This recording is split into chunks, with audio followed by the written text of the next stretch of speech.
Picard Season 3, Episode 7. Put down your Easter egg baskets and just try to breathe.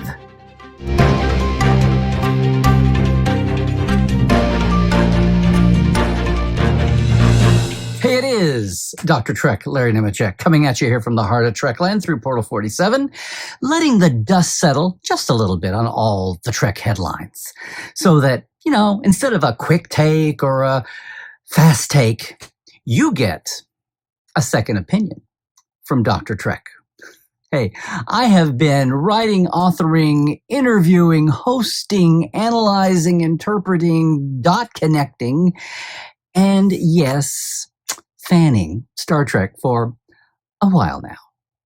And so I just want to say, the episode Dominion, and yeah, we gear back from a lower deck screen capalooza lookalike entry into something that gets us back into characters and drama and really, really intense. We are episode 7 now, and things are really ratcheting up.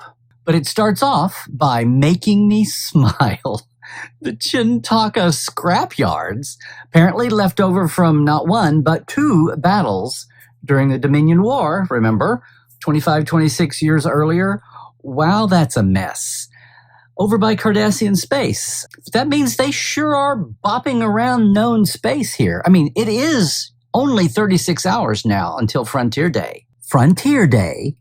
That also means it's only been 12 hours since we last saw our heroes back in Episode 7 Bounty, over at Daystrom Station and Athen Prime. But hours to go until Frontier Day. Frontier Day. And then, fake or not, it was so great to see Tuvok. It was so great to see Tim Russ. Well-kept secret, everybody, once again. But boy, what a gut punch.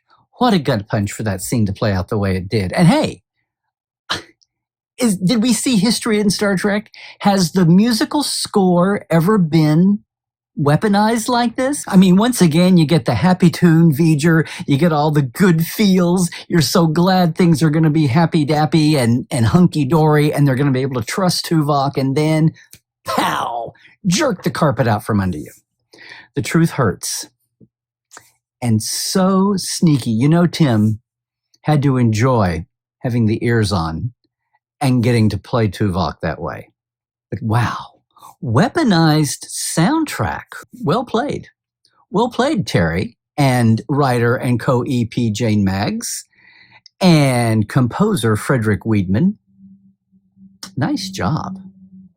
I've never cursed a happy soundtrack as much as I did when I realized you got us.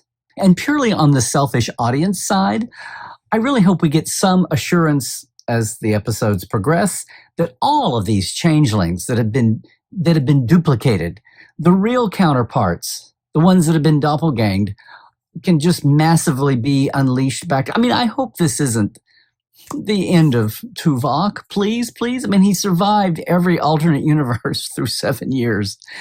Every weird bend of plot. Surely we can have Captain Tuvok, yay for the 4 pips, around a little longer, please. Please. I mean, hey, it's what happened to Bashir and Martok when the massive Dominion government had policy in hand. And when they were duplicated, we found their real people over at that Dominion prison camp back on DS9. So we can only hope.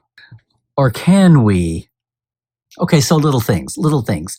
So Exoport keeps being mentioned. Exoport, where the absent Raffi and Worf are monitoring Starfleet security. They're not in this episode, but Exoport was the last place Beverly and Jack were hijacked, were ambushed by apparently Federation forces. Now we know it was changelings all along. Exoport, if you're following the Instagram account Picard Logs, Exoport was also the place where, during the Cold War, the Kirk-era Klingon Cold War with the Federation, you learn that right after the original Titan launched under the command of Captain Savick, but before Kittimer, there was a rescue on Exoport, apparently a Klingon invasion. And that's why it's been retconned into history already. Are we going to get there? Or is it just going to be a name mentioned in the ether? We'll see. But they're manically trying to give it a backstory. Exoport. But once again, this is Picard Logs on Instagram. You know what I keep saying, everybody? Follow the socials, not just the accounts of the shows, but all the creators too. My God, what Dave Blass is doing for us. Check it out. And another little thing. Picard must really be shaken. He walks into the room where they're working on Android 510, aka Data Lore, Lore Data, and he addresses Alondra LaForge as lieutenant when she's clearly, I mean, I'm madly looking for even a dark pip so we can squeak her into being Lieutenant JG. I'm not picking on him or anyone else. I'm just saying, apparently all the interviews, apparently Memory Alpha, everybody has her down as an ensign. Apparently her one pip has her down as an ensign. So I'm going to chalk that up to our dear Admiral, retired, just being a little more shook than he lets on. Or maybe it's a retcon into something else. Stay tuned. Another point, Vulcan apparently does have its own defense force. Do the other Federation members do? We learn here, the prefix even is VSS, the Taplana, not the Taplana Hoth, but the Taplana, which is the namesake of a ship lost, thank you, database of Archer in the NX-01. It's a namesake already, and it's a junker ship. My gosh. Open space Alpha Quadrant. That'll teach us not to worry about where and when they're getting to. Oh, and can I just say, a Shrike shuttle? That was adorable. I guess they really are becoming a power to be reckoned with. I mean, you ain't nobody unless you've got little mini versions of yourself. A Shrike shuttle. How adorable. Oh, and we got us a new Star Trek material. Isotope, actually. Thelonium 847, which of course is going to be very useful in tracking. You knew there had to be an Achilles heel. You knew there had to be one. Okay, you're never going to hear me say this, but enough of the background coolness. Like I said, we'll save all the screen capping for last week. We'll take a breather on that because I'm actually going to talk about characters and performances now. What impressed me, because it was just a bing, bing, bing, one after the other. No, we weren't reaching to scope out and dehaze all the lettering we couldn't read. This is a time to sit back. This was an episode to sit back and enjoy the characters, the writing, and the performances. Oh my gosh. Jack opens up, finally gives us and those around him, including his father, the depths of what's starting to trouble him, what's been bothering him all this time. And that line, I've always felt different, well, that's got to be an open door metaphor for everyone in the Star Trek audience. You thought Picard had abandoned you, but oh no, they see you too. Everyone who's out there who's ever struggled with their identity, youth or otherwise.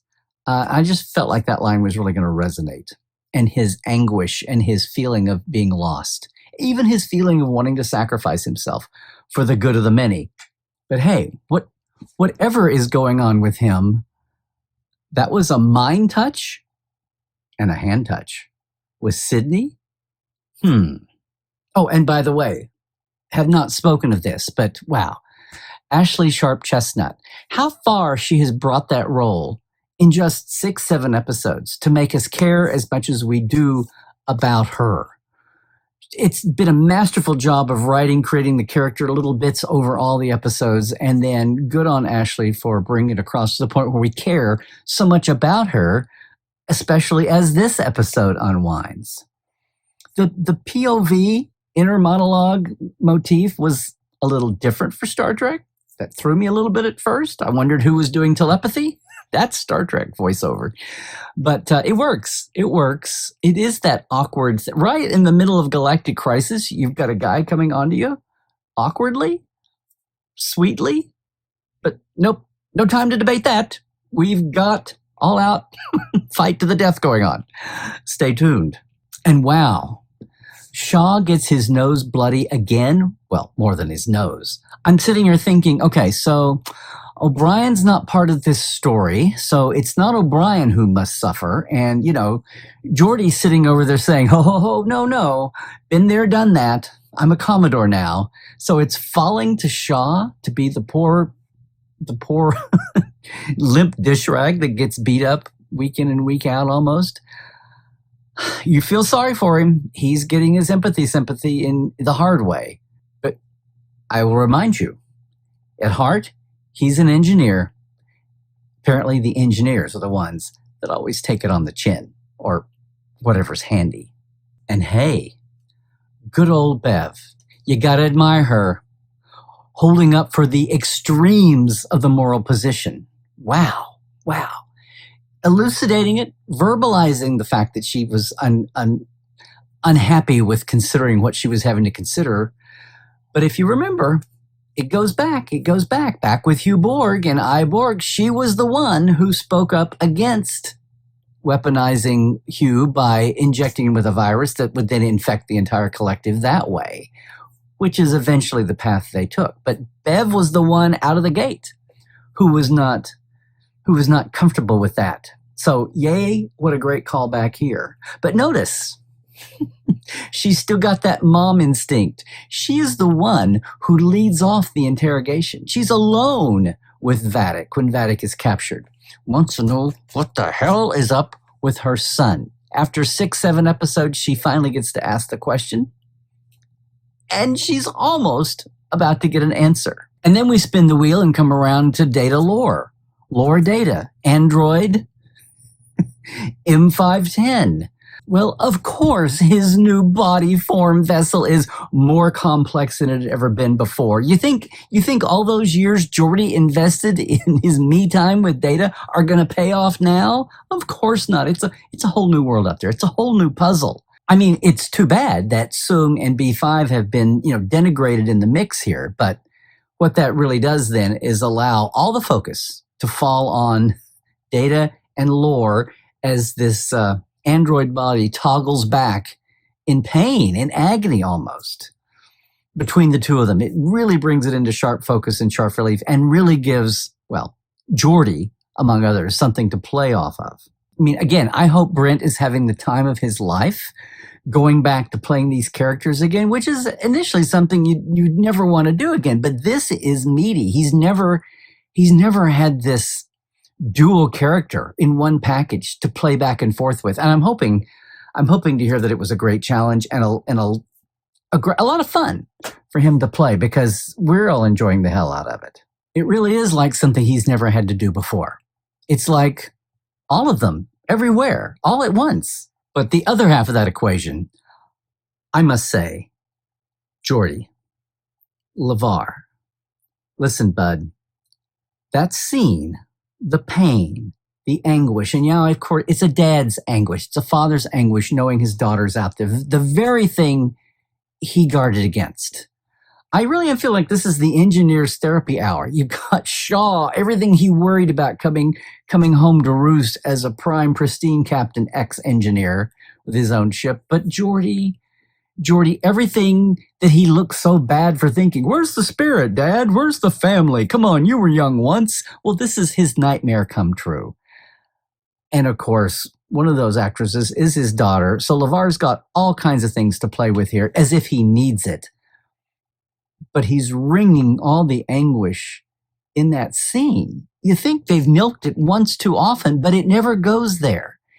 It builds and builds and builds and builds. And I was left thinking at the end, oh my God, is this the best through glass, through the window scene we've had since, I don't know, that little thing outside the warp core reactor room back in 1982?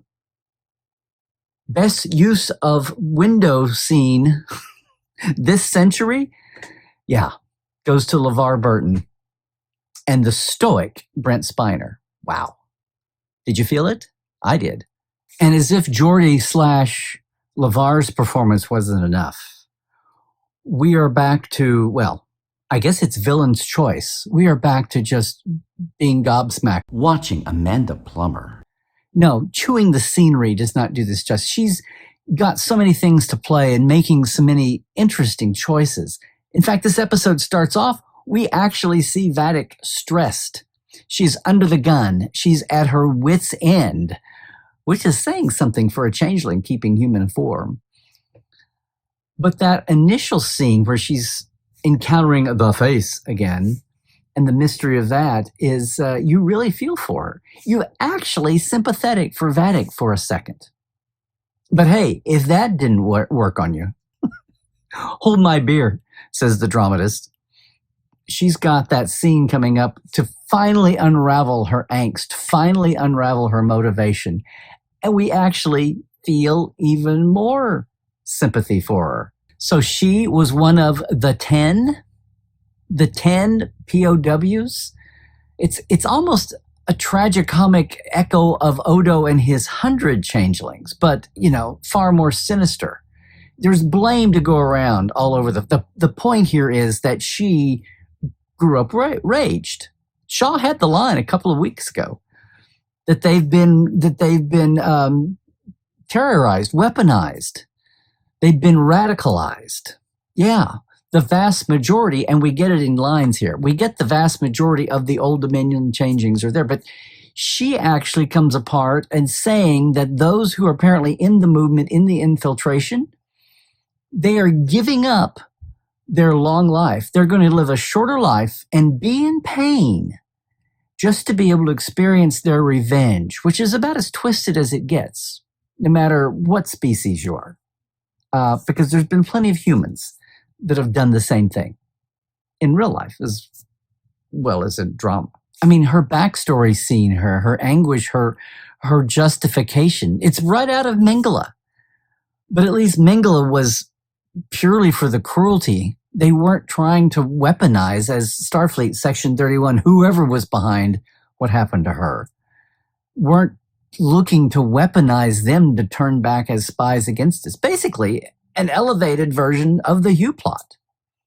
And in their good choicing, did not go ahead with that with the Borg.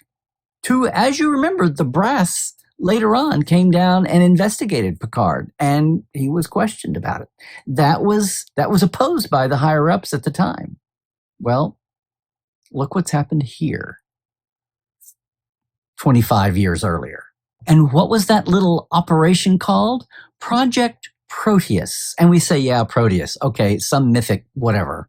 But check it out. Proteus was the god of elusive sea change. What?